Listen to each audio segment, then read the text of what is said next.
ओम शांति। मीठे बच्चे, देवता बनना है तो अमृत पियो। क्या आदेश है? देवता बनना है तो अमृत पियो और अमृत पिलाओ। क्योंकि क्या वर्णन है? समुद्र मंथन हुआ और भगवान ने देवताओं को देवता बनाने के लिए, क्योंकि वो मर जाते थे, दैत्य बन जाते थे, मर जाते थे, भाग जाते थे, विचलित हो जाते थे, उनको देवता बनाने के लिए अमृत पिलाया। अब भगवान पिला रहा है तो तुम पियो और सबको पिलाओ, क्योंकि अमृत पीने वाले ही श्रेष्ठ आचरण कर सकते हैं। अगर अमृत नहीं पियोगे तो आप श्रेष्ठाचारी नहीं बनोगे, भ्रष्टाचारी बने रहोगे, आचरण तुम्हारा भ्रष्ट होगा। अच्छा काम करो, अच्छा आचरण करो, देवता बनो। प्रश्न है, इस समय सतयुगी प्रजा किस आधार पर तैयार हो रही है? सतयुग के लिए कौन कौन तैयार होगा? किस आधार पर होंगे? क्यों होंगे? उत्तर है, जो इस ज्ञान से प्रभावित होता है, हम में से कोई भी,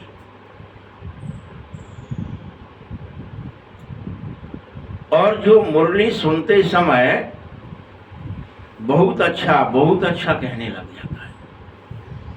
क्या बाबा ने बात कही, बहुत बढ़िया, बहुत बढ़िया,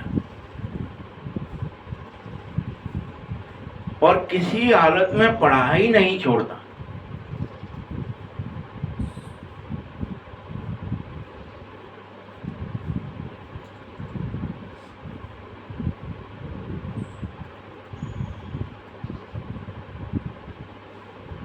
तो क्या होगा?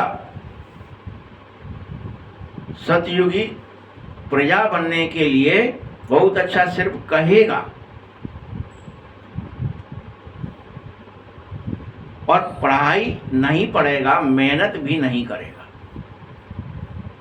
तो तुम जानते हैं कि वह सिर्फ प्रजा बनेगा, राजा नहीं। इसीलिए कहता हूं, अगर सिर्फ प्रभावित होकर रह जाओगे, बदलोगे नहीं, तो प्रजा में जाना पड़ेगा। बहुत अच्छा तो कह रहे हो, लेकिन स्वयं को नहीं बदल रहे।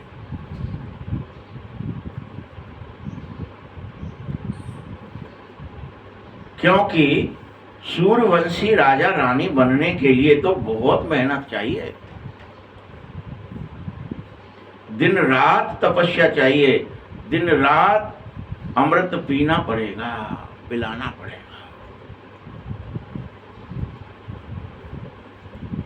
सिर्फ सर हिलाने से नहीं होगा, बहुत अच्छा बाबा, और पढ़ाई नहीं पढ़ना चाह रहे हो, पूरी तरह अमल में नहीं लाना चाह रहे।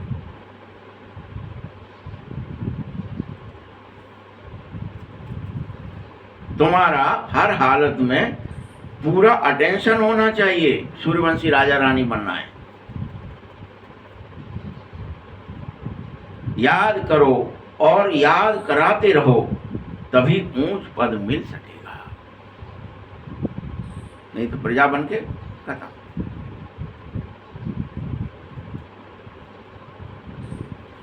गीत है, तूने रात गवाई सोई के और दिवस गवाया खाए के।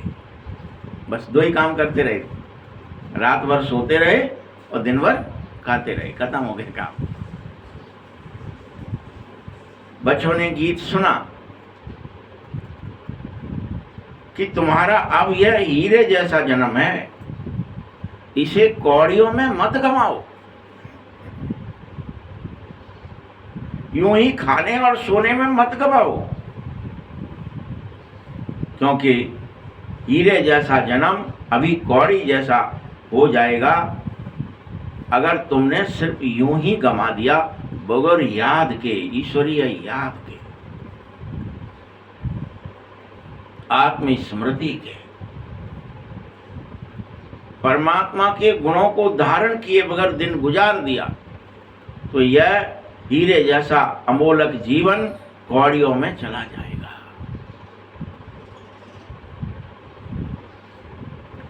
बाबा बहुत सहज रीति से एक एक बात समझा रहे हैं, बाद में मत समझना, बताया नहीं है, क्या ही करते, कुछ बता देते, इशारा कर देते।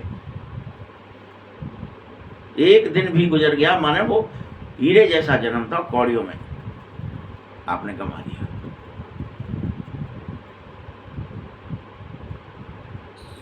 बाप का समझाने का तरीका इतना अच्छा है जो कोई छोटा बच्चा भी समझ सके इस बात।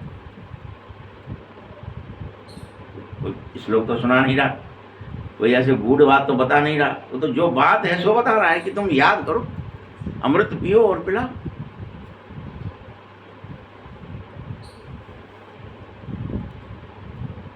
मैं तुम्हें सत्यनारायण की कथा सुना रहा हूं कि कैसे सच्चे सच्चे नारायण बनोगे।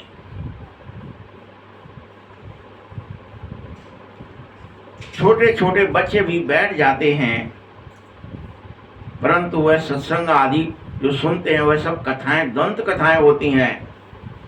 यह यथार्थ बात सुना रहा हूं, यहाँ कोई तुमसे दंत कथा की बात नहीं करता कि सुन लो एक राजा था, वो ये किया, रानी थी, फलाना करा, ऐसा नहीं सुना। तुम्हें कुछ नहीं करना, बाबा तो कह रहा है तुम्हें ही करना है, मैं कोई कथा नहीं कर रहा हूं।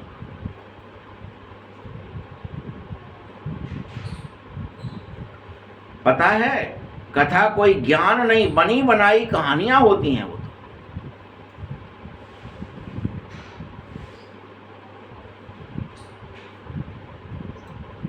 कितने सारे भिन्न भिन्न शास्त्र बना दिए कहानियों के,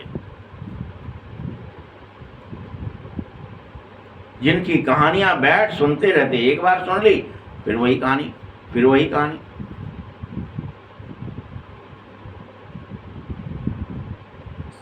यह सब कथाएं हैं और याद रखना कहानियों से कोई फायदा नहीं होगा। मैं तुम्हें सत्यनारायण अर्थात नर से नारायण कैसे बनोगे ये सच सच कह रहा हूं, वही करो। बस पढ़ाई पर ध्यान दो, देवताई गुणों पर ध्यान दो, अमरत्व पर ध्यान दो कि तुम अजर अमर अविनाशी हो, तुम्हारा कुछ नहीं बिगड़ सकता।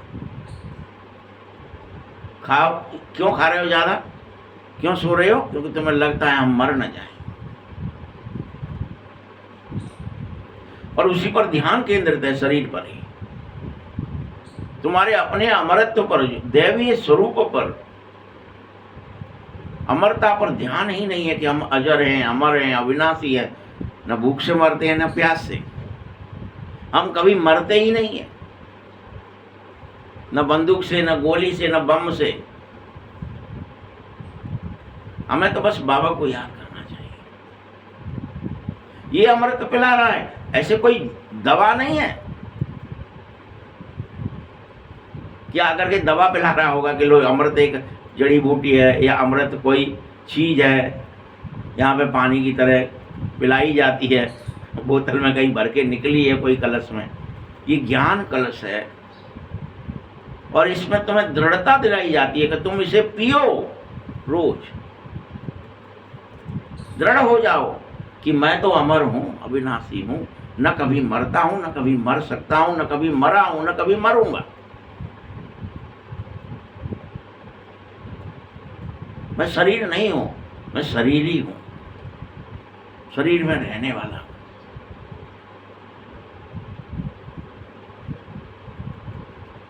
इसीलिए मुझे सत्य व्यवहार करना है और यह मेहनत करनी है दिन रात कि मैं विदेही आत्मा हूं और बाबा की प्रिय संतान हूं। बाबा के समस्त गुण मुझ में विद्यमान है। यही सच्ची सत्यनारायण की नर से नारायण बनने की कहानी है। इसे सुनने से, इस पर चलने से तुम नर से नारायण बन जाते हो, सिर्फ सुनने से नहीं।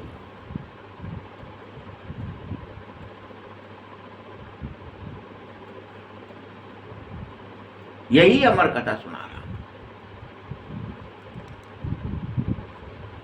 कि दो चीजें हैं, जड़ एक चेतन, और तुम जड़ नहीं हो, शरीर नहीं हो, तुम चेतन आत्मा हो। इसके लिए किसी गुफा में जाने की जरूरत नहीं है कि किसी गुफा में जाके कहूंगा तुमसे तुम परम चेतन आत्मा हो। रोज कह रहा है ना, रोजाना सबके सामने। यहां उसने किसी को भगाया नहीं है कि तुम भग जाओ तब कहूंगा ये बात। छोड़े में कह रहा है, सबके सामने कह रहा है, फिर भी तुम्हारे को सुनाई नहीं दे रही है।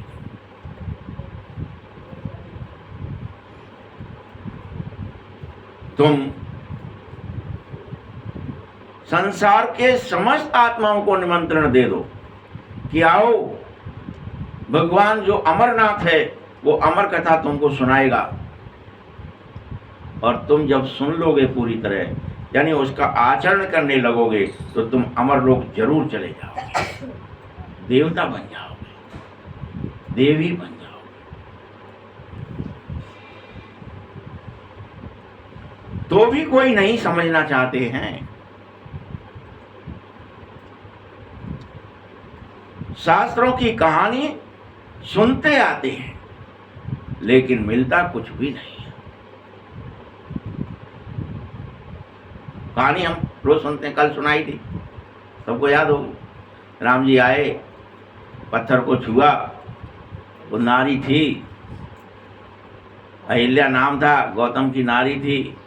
स्पर्श करते ही पत्थर से वो फिर से चेतन हो गई और उड़ के अपने पति के लोक चली गई, फलाना हो गया। फिर से कहानी सुन ली, फिर से कहानी सुन ली कि भैया वो एक कहानी है कि ऐसा हुआ था, उन्होंने श्राप दिया था, एक इंद्र आया था, उसने उनके साथ कुछ गलत कर दिया और उनको पता चल गया, उनका वेश बना लिया, ये कर लिया, कहानी सुना दी। अब उससे क्या ही समझ में आएगा? कोई था, उसके साथ कुछ हुआ था। तुम थे नहीं, तुम हो, तुम्हारी बुद्धि है वो नारी जो तमो प्रधान हो गई है, उसे ही सतो प्रधान बना लो। यही तो कल कहा था। आज क्या कह रहा है कि शास्त्रों की कहानी से कुछ ऐसे मिलेगा नहीं। तुम अगर उस कहानी को कहानी रूप में सुन लिया तो तुम्हारे को उससे क्या ही लेना देना। कोई के साथ ऐसी घटना हुई और वो घटना जो है ऐसे कन्वर्ट हो गई, वो आए, उन्होंने छुआ, वो चले गए, बात खत्म हो गई। हमारे को उससे क्या ही लेना देना। हमारे लिए कोई संदेश है उसमें? कोई संदेश नहीं। इसलिए कुछ नहीं मिलता है। अनेक बच्चे जाएंगे लक्ष्मी नारायण के मंदिर में और समझते हैं चलो दर्शन कर ले। क्या करते हो आजकल? दर्शन कर लो, चलो फलानी जगह जाओ मंदिर में दर्शन कर लो। तो चाहे लक्ष्मी नारायण के मंदिर में चले जाओ, राधा कृष्ण के मंदिर में चले जाओ, किसी महात्मा के दर्शन करके आ जाओ, तो फिर एक रस्म चली आई है कि इनके दर्शन कर लो, इनका माथा इनको टेक दो, सब ठीक हो जाएगा। बच्चे पूछो, रचता और रचना की कहानी का पता है क्या कि ये कौन है? ये लक्ष्मी नारायण या राधा कृष्ण क्या हैं? ये ऐसे क्यों बने कि इनके लोग दर्शन कर रहे हैं? इन्होंने क्या पुरुषार्थ किया जो इनके मंदिर बने हैं? न रचना पता और न रचता की कहानी पता, तो कैसे बदल जाओगे? अभी तुम बच्चों को बाप समझा रहा है, बच्चे ये रचता और रचना की कहानी तो बहुत सहज और सरल है, अल्प और वे की कहानी है। परमात्मा और उसकी शक्तियां, उसका वर्षा, बे माने वर्षा, अल्फ माने अल्लाह या भगवान, ये ईश्वर या परमपिता परमात्मा शिव। भल कोई प्रदर्शनी में जाए और वो कहानी तो ठीक सुन ले तुम में से, कहानी भी सुन ली, लक्ष्मी नारायण कैसे बनते हैं, क्या होता है, कौन बने थे, क्या तपस्या करी थी, बल सुन लेवे परंतु पवित्र ना बने। हमें अपना पूरा फोकस किस पर डालना है? अपने आत्मा को निष्कपट करने में। पवित्र बनने का मतलब क्या है? अपने मन को निर्मल करना है, बुद्धि को धियो करना है, तभी तो आत्मा निर्मल होती है। निर्मल मन जन सो मोह पावा, मोह कपट चल छिद्र न पावा। तो तुम्हें कुछ भी कर लो, प्रदर्शनी लगा लो, मंदिर में घुमा लो, कुछ नहीं होगा जब तक तुम पवित्र नहीं बनोगे, निष्कपट नहीं बनोगे, निश्चल और निर्मल नहीं बनोगे, कुछ नहीं होगा।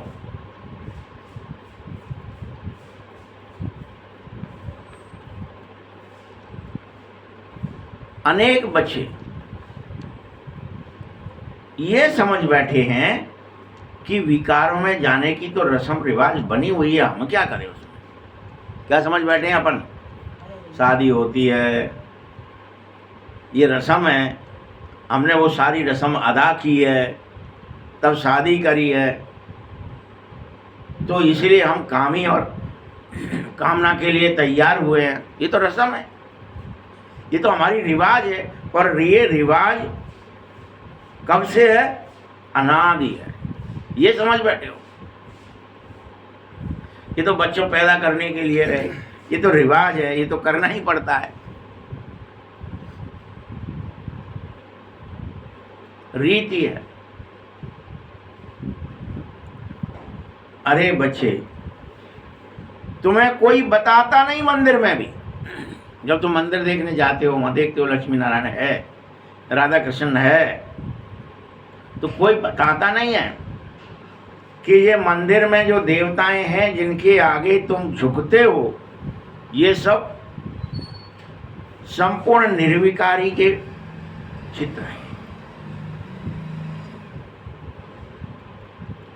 राधा कृष्ण है चाहे लक्ष्मी नारायण है, ये संपूर्ण निर्विकारी आत्माओं के चित्र हैं। ये कोई ने तुमसे कहा ही नहीं। तुम सोचते नहीं वो तो शादी है उनकी, तो उनके बच्चे होंगे।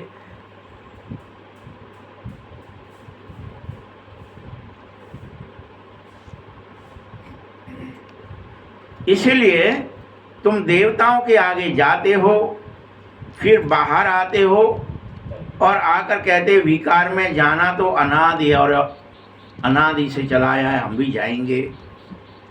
तुम पवित्रता को अपनाते नहीं हो। बस मंदिर देख आए, मूर्ति देख आए, दर्शन कर भी आए, लेकिन स्वयं को पवित्र नहीं बनाते।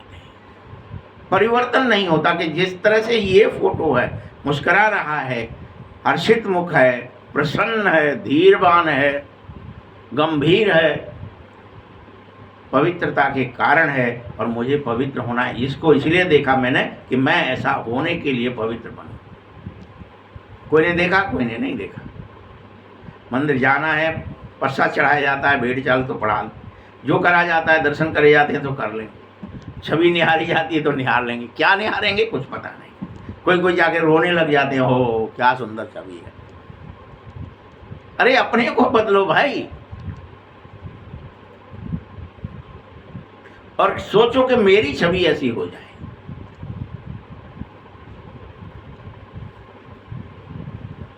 इसलिए क्या समझा है? विकार में जाना तो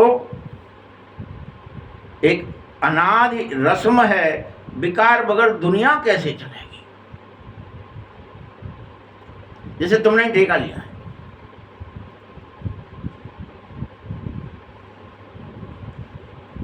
मीठे बच्चे, लक्ष्मी नारायण आदि को भी तो बच्चे थे ना, ऐसा वो लोग कह देते हैं, तो ऐसों को क्या ही मैं कहूं, क्या ही कहूं। कृष्ण को भी अनेक 16,108 रानियां दिखाएंगे, फिर उनको 10-10 बच्चे दिखाएंगे। क्या ही मैं कहूं।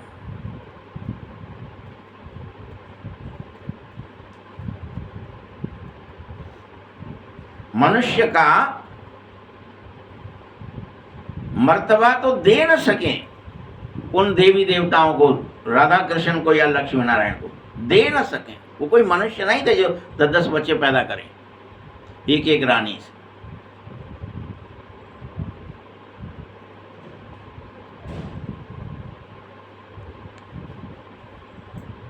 भल देवताएं भी मनुष्य ही थे, लेकिन कितने खुश थे।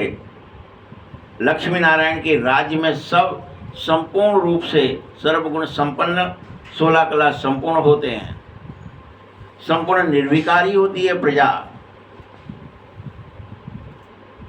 यथा राजा रानी तथा प्रजा सब संपूर्ण होते हैं। बाबा इन बातों को तुम बच्चों को बड़ा सहज रूप से बता रहा है, यही ज्ञान अमृत पिला रहा है।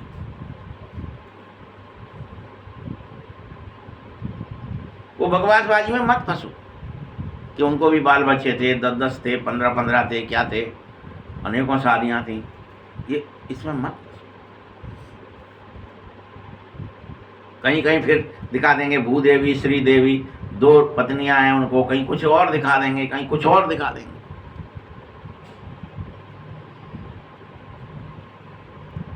देवताओं को पार्वती को तो श्राप दे दी है सती ने, तुम्हारे गर्भ से कोई बच्चे पैदा नहीं होगा। अरे भाई, तो मानते हो क्या? कृष्ण को आप देवता मानते हो ना? कौन है प्रथम देव और देवी कौन है? राधा और कृष्ण नहीं है ना? वही तो शादी के बाद ही लक्ष्मी नारायण बने। ये तो आप सुन रहे हो अभी मुरली में, लेकिन पहले तो आप क्या ही मानते थे राधा कृष्ण कि कृष्ण है, और कृष्ण को 16,108 ब्याह करे हैं, और फिर उनको सबसे 10-10 बच्चे। यहीं तक नहीं रुकते हो, एक एक मौड़ी भी है। भागवत में तो दिया है कि 10-10 बच्चे हैं कि सब रानियों। बाबा ये तो कह रहा था तुम कहानी पढ़ रहे हैं ना ऐसी, और फिर तुम्हें पवित्रता की उसमें बात कोई कहानी बताई क्या? नहीं बताई, पवित्रता की नहीं बताई नहीं। बस ना शास्त्रों में बताया पवित्रता के बारे में, ना कहीं। इसीलिए तुम शास्त्र पढ़ने में आनंद लेते हो, और मुरली पढ़ने के लिए बहुत कम लोग हो जाते हो मुरली की बात आई तो, क्योंकि वो नहीं पवित्र बनना पड़ेगा। पवित्र भैया भगलो, हम नहीं बन पाएंगे, हम नहीं आ रहे मुरली बुरली सुनने, हमें नहीं सुननी कभी। वहाँ दूसरों की बात है, यहाँ बाबा ने कह दिया तुम ही हो, तुम्हें बनना है, तुम्हें बदलना है। नहीं तो फिर क्या हो रहा है? फिर हिम्मत क्यों नहीं आ रही है? क्योंकि पोल खुली तो भग गए।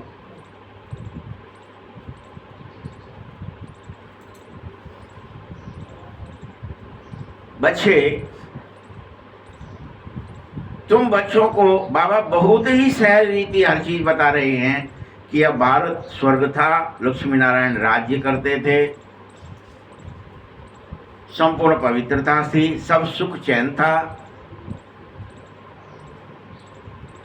बल यह मान लेंगे कि सतयुग में उनका राज्य था, यह भी नहीं मानते। कौन कौन है जो मानते हैं बताओ? वेद पुराण शास्त्र पढ़ने वाले कोई नहीं मानते कि वो बाकायदा यहाँ राजा और रानी बन के आए थे। वो क्या कहते हैं, लक्ष्मी नारायण तो वहाँ ऊपर एक वैकुंठ है आसमान में कहीं, वहाँ रहते हैं, वैकुंठ लोक है।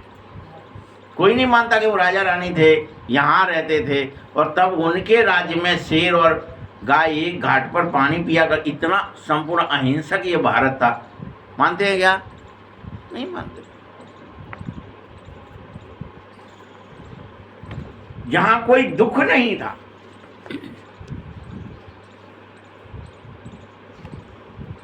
और संपूर्ण निर्विकार थे, उन्हीं के मंदिर भी बड़े बड़े बने हुए हैं जो 5000 वर्ष हो चुके हैं। मंदिर जिनके बने, जो 5000 वर्ष पहले आए थे उनके बने। अब तो वह है ही नहीं। अभी तो कलयुग का अंत है। मनुष्य आपस में लड़ते झगड़ते ही रहते हैं। भगवान तो ऊपर ही रहता है, निर्वाण धाम परम धाम में। असल में हम आत्माएं परम धाम की ही रहने वाली हैं। ये असल बात है। यह भी कोई नहीं जानता कि बाकायदा हमारा घर है, सिंजरा है, सेक्शन है, उसमें मेरी अलग से सीट नंबर है, वहीं मुझे जाके फिर से बैठना है।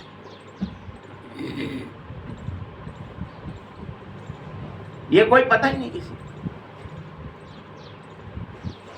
और यहां मैं पाठ बजा रही हूं आत्मा, मैं अपनी अपनी एक्टिंग कर रही हूं। पहले लक्ष्मी नारायण के राज्य में बहुत सुख और आनंद था। फिर हमको 84 जन्म लेने पड़े। गाया भी जा रहा है 84 का चक्र।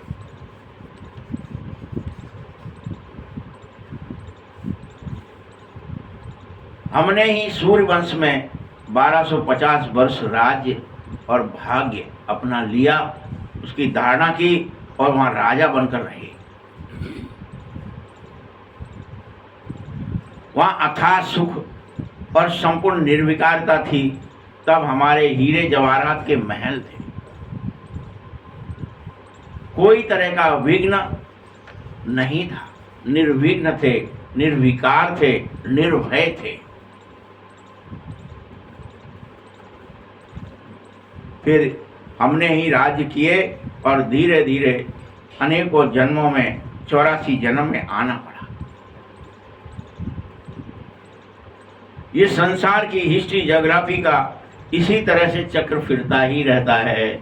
सतयुग आएगा, त्रेता आएगा, द्वापर आएगा, कलयुग आएगा, फिर संगम पर बाबा आएगा, फिर ज्ञान सुनाएगा, फिर हमें बनाएगा पवित्र, फिर हम उस 84 के लिए परम धाम जाकर के फिर तैयार होंगे।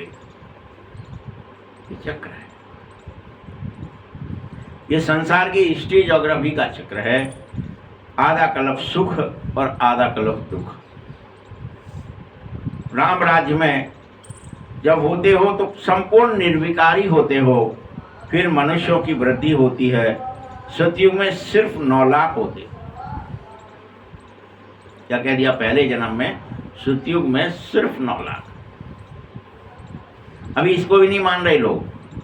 अभी कह रहे विनाश तो होगा, बमें तो गिरेंगी, सब कछु होगा, लेकिन उसके बाद तो अभी 64 करोड़ बचेंगे। और बाबा क्या कह रहा है? सिर्फ 9 लाख। ये तो जनता तो वैसे ही कह देती, कई लाख का ये कल्प बता दिया है, तो ये तो गलत बताते हैं, मगर बाबा बता रहे हैं वो सही है। याद रखो बच्चे, सतयुग में ही शुरू में 9 लाख होते हैं और सतयुग के अंत तक 2 करोड़ हो जाते हैं।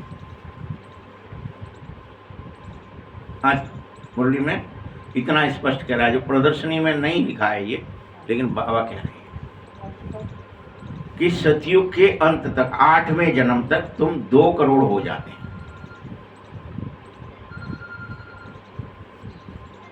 फिर 12 जन्म त्रेता में लेते हो और वहां भी सुख चैन में होते हो।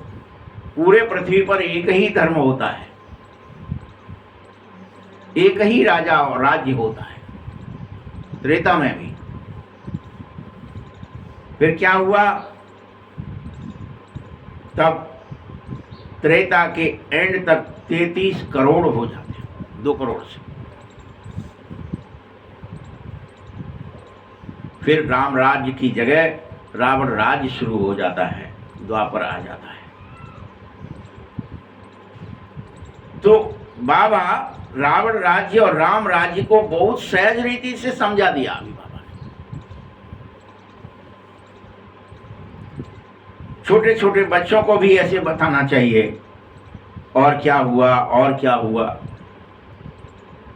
बड़े बड़े सोने हीरे जवाहरातों के महल होते हैं जो बाद में विकारों में गिरने की वजह से, वाम मार्ग में जाने की वजह से तुम्हारे ये पृथ्वी डोलने लगती है। ये मेरे बच्चे क्या करने लगे, अर्थक्वेक आते हैं और वो हीरे जवाहरात के महल सब अंदर घुस जाते हैं, सब भस्म। द्वापर में रावण राज्य आने पर भारतवासियों के विकारी बनने से अर्थक्वेक आती है। देखो बाबा क्या कह रहा है, वो भूचाल किस लिए आती है, क्या रोकने के लिए प्रकृति आदेश देती है, मत बनो विकारी, मत बनो कामी क्रोधी लोभी मोही अहंकारी, मत बनो, रोकती है। विकारी बनने मात्र से इतनी गुस्सा आ जाती है। जी नारायण क्या करने लगे तुम, हे राम क्या करने लगे जी।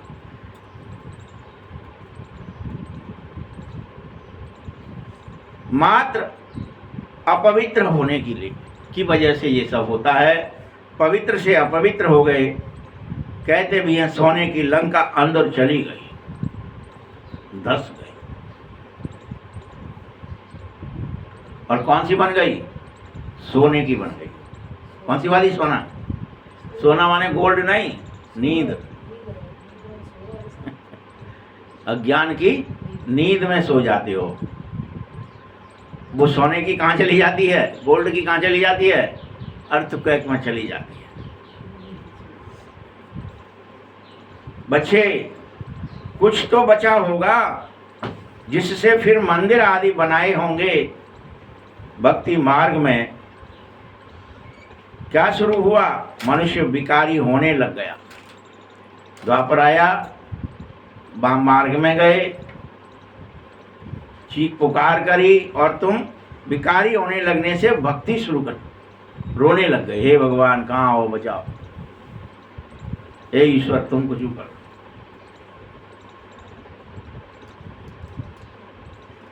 रावण राज्य चला, फिर आयु भी बहुत कम होने लगी।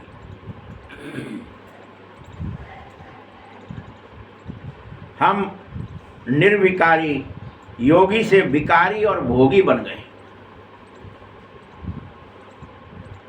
यथा राजा रानी तथा प्रजा सबके सब विकार में गिरने लगे। कोई ऐसा नहीं था कि राजा गिरेगा अकेला, राजा फिर 4 शादी करेगा, 10 शादी करेगा, प्रजा तो उतनी एक ही करेगी, मर्यादा में रहेगी। नहीं, सब विकार में गिरने लगे। सब प्रजा और राजा सहित सब विकारी हो गए। बल यह तुम्हें अभी कहानी लग रही है, लेकिन यह कहानी बहुत ही सहज है और यही यथार्थ है। ये कहानी नहीं है, लेकिन तुम्हें लग रही होगी बाबा तो लगता है कोई कहानी सुना रहा है आज। छोटी छोटी बच्चियां भी बड़े बड़े आदमियों के मुंह नीचा कर सकती हैं जब वह पवित्र रह करके दिखाएंगी और इन कहानियों को तुम्हें सुनाएंगी कि तुम विकार में जा रहे हो। तो बड़े बड़े आदमियों के मुंह नीचे हो जाएंगे। सही कह रही है। अभी बाबा बैठ सुना रहा है कि बच्चे एकमात्र मैं ही इस ज्ञान का सागर हूं, पतित पावन हूं, बस तुम मुझे याद करो तो पुनः तुम पवित्र बनोगे।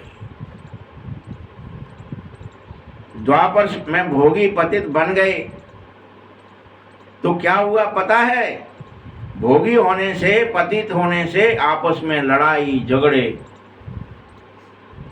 तेरा मेरा, अनेक प्रकार के द्वंद्व शुरू हुए और सबसे पहले अनेक धर्मों की शुरू, अलग अलग खंड खंड होना शुरू हो गए।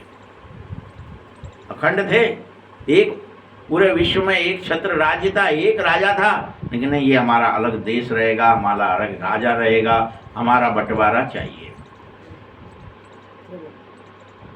आज घर में खंड खंड हो गए। खंड खंड, पहले पृथ्वी के खंड खंड हुए, हम इधर का चाहिए, हमें इधर का चाहिए, हम इस पर रहेंगे, हम इस पर रहेंगे। और पतित होने से धर्म होना कि हमारा ये धर्म है, अलग से धर्म होने लगा। फिर स्वधर्म हट गया, आत्मधर्म हट गया, शरीर के धर्म होने लगे।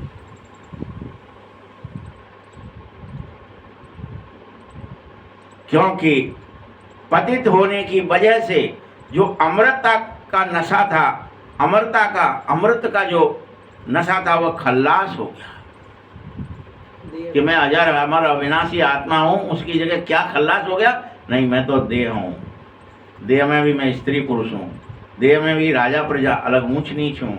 वहां वसुदेव कुटुंब था, और यहाँ क्या हो गया? मेरे पास बाहुबल है, इतनी सेना है, इतनी मिलिट्री है, ये कर दूंगा।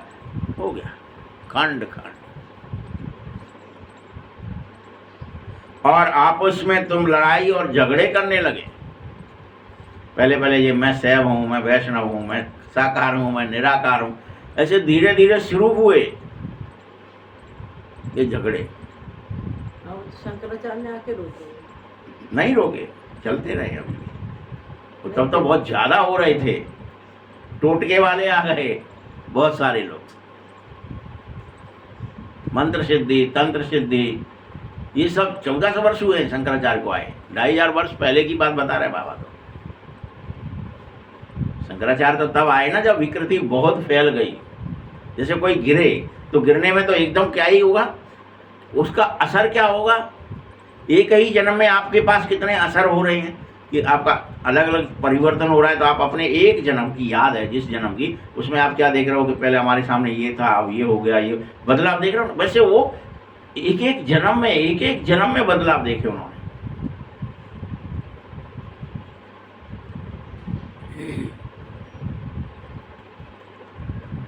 और द्वापर से हम गिरे,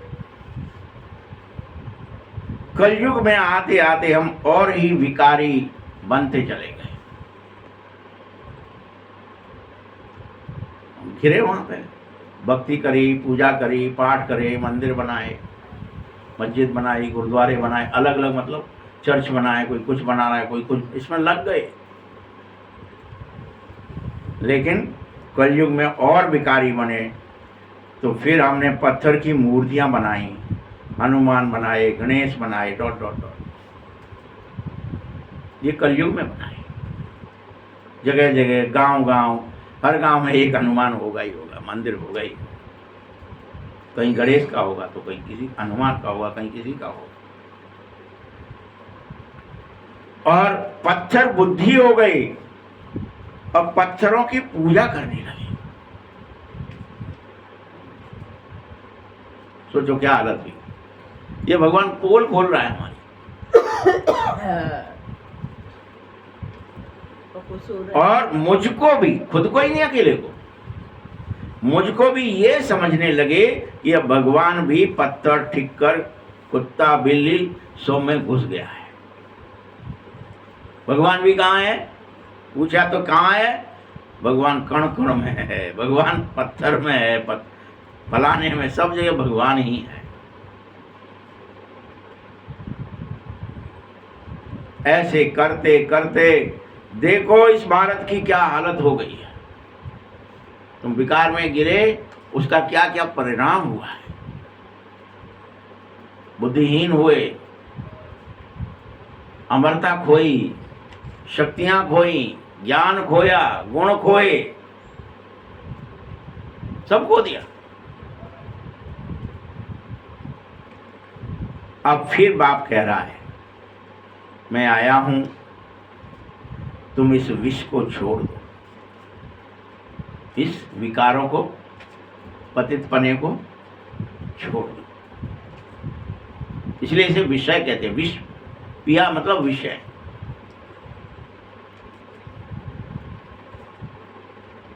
वासना, इसको छोड़ो और अमृत पियो फिर से। फिर से रोज पियो। मैं अमर हूँ, अविनाशी हूँ, आत्मा हूँ, शरीर नहीं हूँ, शरीर में रह रहा हूँ, पाठ कर रहा हूँ, पाठ बजा रहा हूँ। ये पियो रोज। आप पिला रहे हैं ना मोहिनी उनके। और हर हालत में अमृत पीकर पवित्र बन जाओ। और मुझसे फिर से खोया हुआ राज्य, भाग्य, जो तुमने खोया, शक्तियां, गुण, ज्ञान, सब वापस ले लो। अपना राज्य ले लो, भाग्य ले लो, सब ले लो मुझसे। वहां कह दिया सत्यवान जागृत हो गया, जिंदा हो गया, और फिर से उसको माता पिता की आंखें आ गईं, उनका खोया हुआ राज्य मिल गया और कहानी खत्म हो गई। ये सत्यवान सावित्री की कहानी सुन रहे थे, अब ये खत्म हुई। उसके साथ हुआ ऐसा। किसके साथ हुआ भाई? एक था राजा, और उस ये था, फिर ये था, फिर वो एक औरत थी, वो जंगल में लकड़ी काट रहा था, उसके साथ उसने ब्याह कर लिया, उसकी उम्र बहुत कम थी, फलाना। एक कहानी बैठ हमने बस कि सत्यवान जीवित होगा, सत्य का भान, फिर से पवित्रता, मैं पवित्र आत्मा हूं, मैं अमर आत्मा, ये भान जीवित होगा। ये भान मर गया है। फिर से तुम राजाई लो, विष छोड़ो, अमृत पीकर मनुष्य से देवता बन जाओ। परंतु अभी भी बच्चे हैं कि विष छोड़ते ही नहीं है। बाबा क्या कह रहा है? कहानी सुनने को तैयार हो, लेकिन हमें करना पड़ेगा कुछ, हमें बदलना पड़ेगा, हमें स्मृतियों में फिर से आत्मस्मृति में जाना पड़ेगा, बाबा की याद में रहना पड़ेगा। हमें अपने कर्म और विचार और भावनाएं, दृष्टि, वृत्ति, स्मृति सब बदलनी पड़ेगी। तो नानी मर रही है फिर से, अरे ये करना पड़ेगा। तो हम नहीं सुन रहे मुरली बोली, फिर हम तो सोच रहे बस सुन लेंगे सब बदल जाएगा। हमें खुद करना पड़ेगा, ये तो हमारे बस की बात नहीं। देखो उस विष के लिए मारते हैं, विष तो चाहिए नहीं, मार डालेंगे। ये तो घर से भगो, अलग हो जाओ। प्रताड़ित करते हैं, तंग करते हैं, जिसके लिए लिख दिया कि जब ऐसा किया, जब मारा, जब पटका, जब बाल खींचे, जब तंग किया, तब द्रौपदी ने पुकारा। उसके लिए तुम्हारी कहानी एक और कहानी लिख दी फिर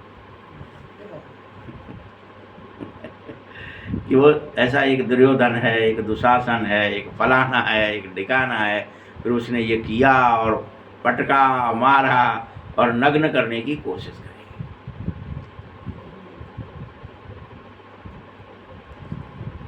तुम समझो और स्वीकारो, समझो भी और स्वीकारो कि अमृत पिए बगैर कोई मनुष्य देवता नहीं बनेगा, कोई भी हम में से। इसलिए उस अमरता को पियो और जियो उसमें कि मैं एक अमर आत्मा हूं, एक अमर आत्मा हूं, एक अविनाशी आत्मा हूं, एक निर्विकार आत्मा हूं, एक निर्विघ्न आत्मा हूं, मैं हूं पवित्र आत्मा। ये जियो इसमें। बच्चे, सतयुग में देवता होते हैं, रावण नहीं होता है। बाबा कह रहे हैं जब तक तुम पुनः श्रेष्ठाचारी नहीं बनोगे, अभी एक ही जन्म है, इतनी श्वासें मिली हैं, इतना समय मिला है, इतने सेकंड मिले हैं, इसमें तुम श्रेष्ठाचारी बनो, श्रेष्ठ आचरण करो रोज। नहीं बनोगे तो स्वर्ग में एंट्री नहीं मिलेगी, स्वर्ग जा न सकोगे। आचरण को सुधारना शुरू कर दो रोज, बोलने में, विचार करने में, भावना करने में, दृष्टि में, वृत्ति में। ये आत्मस्मृति से दूसरों को देखो, आत्मस्मृति में खुद को रखो, ये आचरण को श्रेष्ठ करो। अभी अगर तुम देह की दृष्टि से देख रहे हो, तुम देह बनकर देख रहे हो, तो तुम भ्रष्ट आचरण कर रहे हो।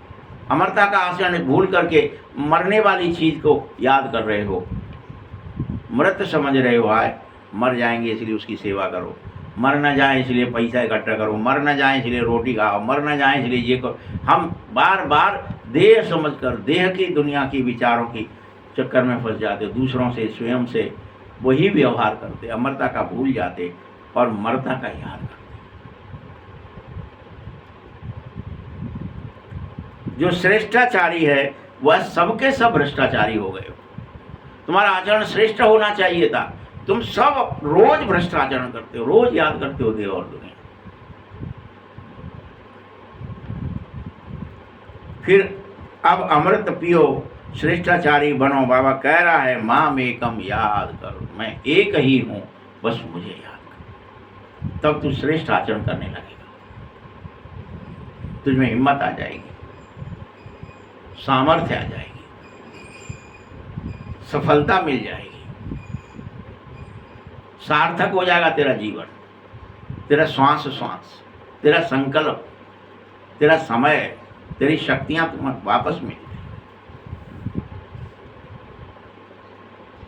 क्या गीता भूल गया कि गीता मैंने लिखी थी तेरे लिए, मैंने तुझे गीत सुनाया था, नाम डाल दिया कृष्ण का। लक्ष्मी नारायण को यह राजाई मैंने ही दी थी, तुम सब भूल गए हो, किसी को नहीं पता किसने दी थी। सोच रहे शायद पुरुषार्थ कुछ किया, अपने आप मिल गई। बाबा ने दी थी भाई, बाबा की कृपा थी, गिफ्ट में दी थी शिव बाबा ने।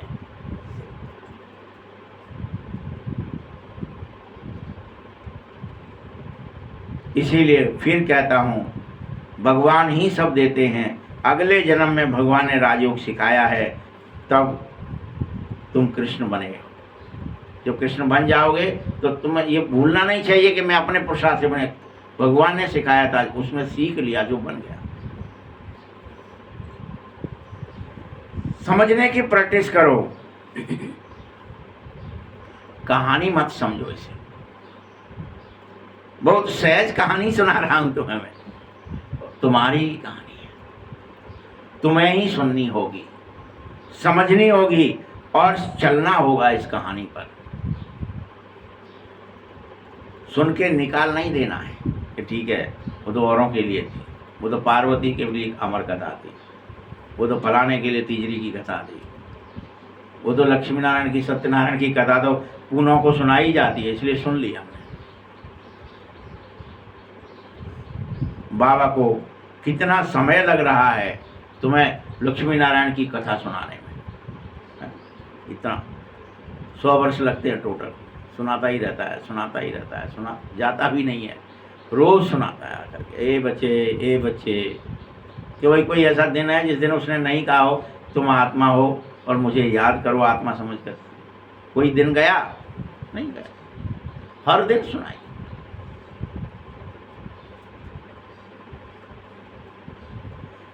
ये जो आधा घंटे में इतनी सहज बात और कोई समझा नहीं सकता है तुम्हें। मैं आधा घंटे में तुम्हें जो समझा देता हूँ मुरली में, ये कोई नहीं समझा सकता आधा घंटे में इतना सब सहज समझाता है। इसीलिए सिर्फ एक छोटी कहानी बैठ किसी को समझाओ।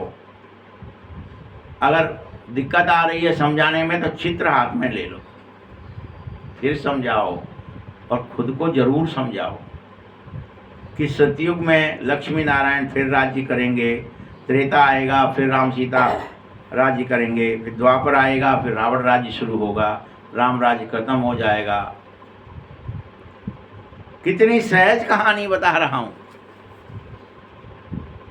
बरोबर यह भी समझा रहा हूं कि तुम आत्माओं की ये स्थिति होती है कि तुम देवता बनते हो, फिर तुम क्षत्रिय बनते हो, फिर वैश्य बनते हो, शूद्र बनते हो, फिर शूद्र से ब्राह्मण बनते हो, फिर फरिश्ता और देवता भी बनते हो। यही चक्र है।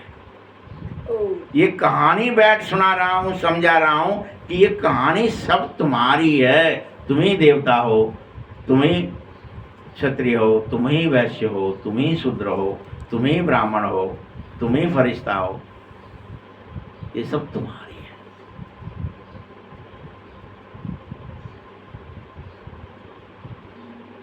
अभी अपने को देवता न समझ करके तुम हिंदू समझ रहे हो, क्योंकि देव देह समझ रहे हो, समझ ही नहीं पा रहे कुछ और है।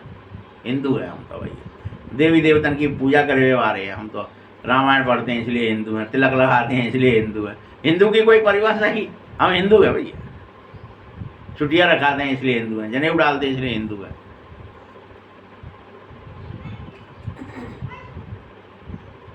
तुम धर्म श्रेष्ठ और कर्म श्रेष्ठ समझ ही नहीं पा रहे। क्या धर्म श्रेष्ठ है, कौन सा धर्म है श्रेष्ठ है, जो कौन सा कर्म है जो श्रेष्ठ है, क्योंकि धर्म भ्रष्ट और कर्म भ्रष्ट जो बन पड़े। ऐसी छोटी छोटी बस्तियां बात करें, भाषण करें, बड़ी सभा में हियर हियर हो जाए, सुनो सुनो हो जाए, अरे भाई सुनो, सावधान होके सुनो।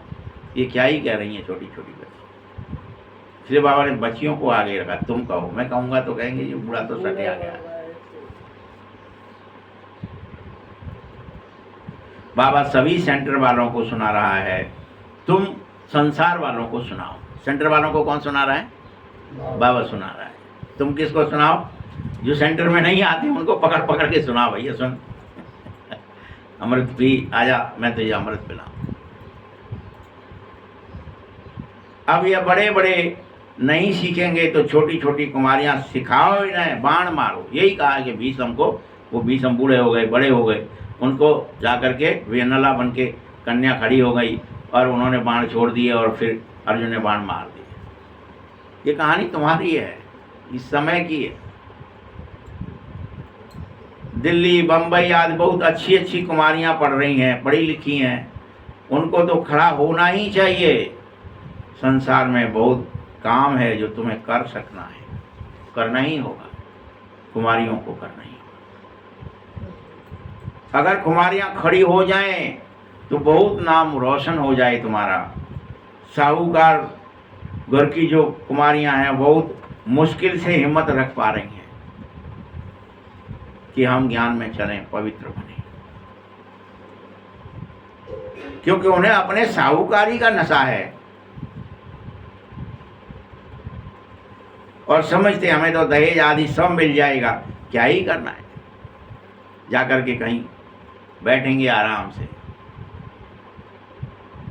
जीवन को सोते में ही गुजार देंगे, खाया और सोया, दो ही चीज में सब व्यवस्थाएं होंगी, सब करेगा।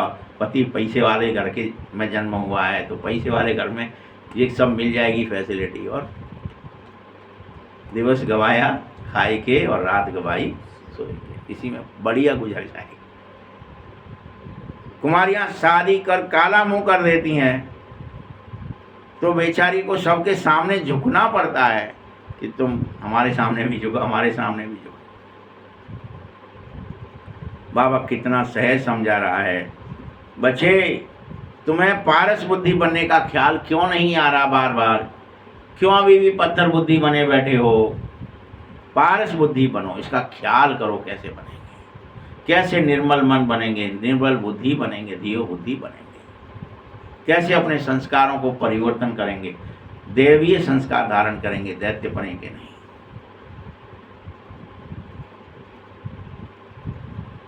देखो, जो नहीं पढ़े हैं वह भी आजकल एमए, एमपी, एमएलए आदि बन गए हैं। जो नहीं पढ़े हैं अंगूठा टेके वो भी राजा बन गए हैं। आज सिस्टम राजा का क्या बन गया है? पढ़े लिखे कोई ज़रूरत नहीं, वोट होने चाहिए तुम्हारे, जाति के होना चाहिए, धर्म के होना चाहिए, तुम्हारा संगठन होना चाहिए, तुम्हारे संगठन ही शक्ति है बस। तुम्हारे ज़्यादा वोट है तो तुम एमपी बन जाओ, एमएलए बन जाओ।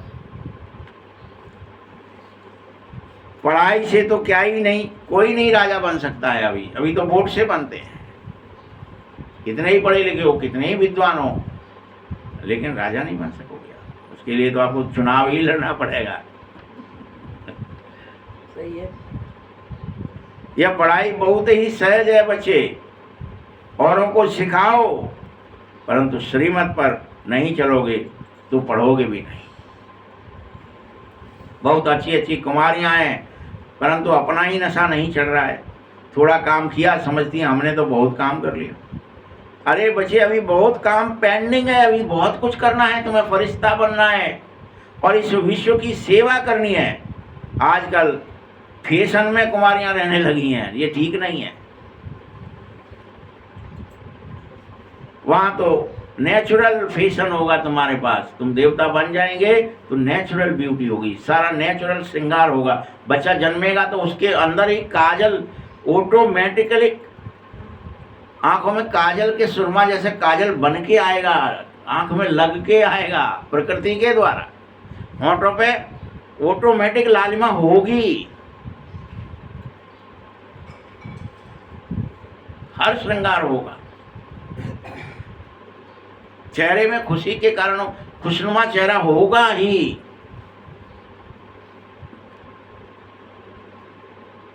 यहां तो आर्टिफिशियल तुम श्रृंगार कर, तुम्हारे शरीरों से वह खुशबू निकलेगी। तुम्हें खुशबू लगानी नहीं पड़ेगी, ऊपर से पाउडर लगाओगे, सेंट लगाओ, ये फलाना लगाओ।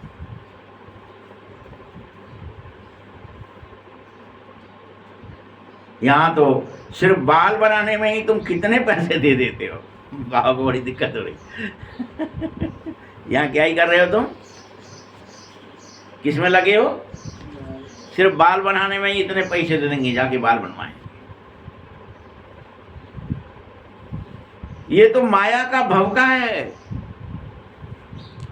फॉल ऑफ माया। रावण राज्य है, इसीलिए राइज ऑफ राम राज्य करो, राम राज्य स्थापित करो। परंतु तुम मेहनत तो करो, तभी तो राम राज्य फिर से स्थापित होगा। खुद को बदलने की मेहनत करो, फिर अन्य को बदलो। हम पहले खुद को नहीं बदलना चाहते, दूसरे से कहते हैं तुम करो ऐसा। बाबा ने कहा है आजकल के बड़े बड़े आदमी वहां के सब प्रजा में से भी नीचे रहेंगे। इनको मत समझो ये कोई बड़े आदमी है। साहूकार लोग सिर्फ अच्छा अच्छा कह रहे हैं और अपने धंधे में ही लगे हैं कि अच्छा भगवान आ गया, अच्छा मुरली अच्छी है, अच्छा ऐसे कहा है, अच्छा बस धंधे में ही लगे हैं, बहुत अच्छा प्रभावित नहीं हो रहे हैं। आखिर क्या होगा, प्रजा में जाना पड़ेगा। प्रभावित माना प्रजा, इसीलिए रात दिन मेहनत करो स्वयं को बदलने की, श्रेष्ठाचारी बनने की। समझानी बड़ी सहज दे रहा हूं, तुम बस जो मैंने अभी कहानी सुनाई है इस कहानी के नशे में रहो। कोई रहे तो बेड़ा पार हो जाए। कहानी तो सुना दी बाबा ने, फिर से तुम्हारी खुद की कहानी है, वो सुनाइए बाबा ने। किसी सत्यवान सावित्री की नहीं सुना रहा है या किसी और की नहीं सुना रहा है कि एक पार्वती की सुना दी, अमर कथा है, चलो पार्वती चुपचाप से सुन ले। तुम शांति धाम चलो, सुख धाम में जरूर आओगे, बस तुम मुझे याद करते करते यहाँ रहो, तभी ऊंच पद मिलेगा। अटेंशन पढ़ाई पर दो और फिर योग की यात्रा करो, याद की यात्रा। बाबा जैसे बाबा जब लक्ष्मी नारायण की पूजा करता था ये ब्रह्मा, तो चित्र जेब में रखना पड़ता था। चित्र छोटा भी था, लॉकेट में भी था इसके पास, उस पर तुम्हें समझाना चाहिए। वो बैज तुम्हारे लिए दिया है बाबा ने, उसी की नकल है वो बैज कि वो जेब में रखता था, तुम्हारी जेब में सब में लटका दिया हमने। बैज लटकाओ, लक्ष्मी नारायण का फोटो रखो कि ये लक्ष्य है हमारा, और ये शिव बाबा, एक तरफ शिव बाबा एक तरफ लक्ष्मी नारायण, कि भगवान आया है, वो हमको ये कह रहा है कि तुम ऐसे बनो। ये पॉकेट में रख दिया तुम्हारे में, पॉकेट नहीं है तो लटका लो। अब तुम साड़ी में तो पॉकेट होती नहीं तो लटका लो, इसलिए बैज कहने लगे। लॉकेट भी बना ले, लेकिन हर हालत में पवित्र बनो और बाप को याद करो। इसके अलावा कोई दूसरा साधन नहीं। ये नहीं कि बैज लटका लिया तो ही काम चल गया, नहीं, पवित्र बनो। कितनी नॉलेज है इन मेडल्स के अंदर, बैज के अंदर, इसमें सारा ज्ञान भरा हुआ है कि लक्ष्य क्या है, लक्षण क्या है। इतना ही तो ज्ञान है। लक्ष्य है लक्ष्मी नारायण बनना, सबका सबका एडमिशन हुआ है लक्ष्मी नारायण बनने को। इसलिए वो लक्ष्य सामने रखने के लिए लटकवा दिया तुम्हारे बैग में। सेकंड में बाप से स्वर्ग का वर्षा, जीवन मुक्ति का वर्षा ले लो। कोई भी समझाए जीवन मुक्ति पद का अधिकारी बन जाएगा, बाकी पढ़ाई अनुसार पद तो मिलेगा ही। स्वर्ग में तो जाएंगे, पिछाड़ी में आएंगे तो सही, वृद्धि भी होगी। देवी देवता धर्म बहुत ऊंचा है बच्चे। अच्छा पद पाओ तो बाप का नाम भी रोशन करोगे। ये कुमार का है, देखो ये जनक है, ये अच्छा अच्छा सेंटर संभाल रही हैं, कोई खिटखिट नहीं कर रही हैं। ऐसे तुम भी करो। उनके दादियों के नाम लिए बाबा ने, कुमार का, जनक। हाँ, बाबा कहता है सी नो इविल, टीक no evil, talk no evil. फिर भी ऐसी ऐसी बातें क्यों कर रही हो, जब भगवान का आदेश है कि ना बुरा देखो, ना बुरा बोलो, ना बुरा सुनो, ना बुरा सोचो, ना बुरा करो। फिर भी ऐसी ऐसी बातें क्यों करने लग जाते हो जब मना किया गया है।